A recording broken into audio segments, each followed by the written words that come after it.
Ang rabies usa sa makamatay nga sakit gikan sa virus nga mapasa pinaagi sa mga paa, kamras ug laway sa mga mananap.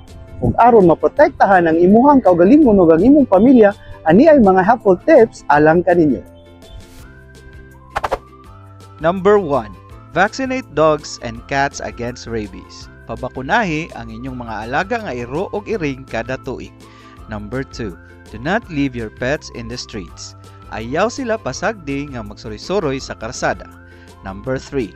Keep your pets away from other animals. Kung mahimo, likayi nga makaduol sila sa upang mga hayop. Number 4. Teach your kids to stay away from stray dogs.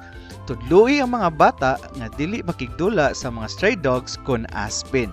Number 5. If bitten, wash your wound in running water and apply soap for at least 15 minutes. Kung napaakan, hugasi dayon sa gripo ang samad ug sabuni kini sud sa 15 minutos. Number 6. If possible, visit the nearest animal bite clinic. Kung mahimo, bisita ang pinakaduol nga animal and bite clinic. And lastly, number 7.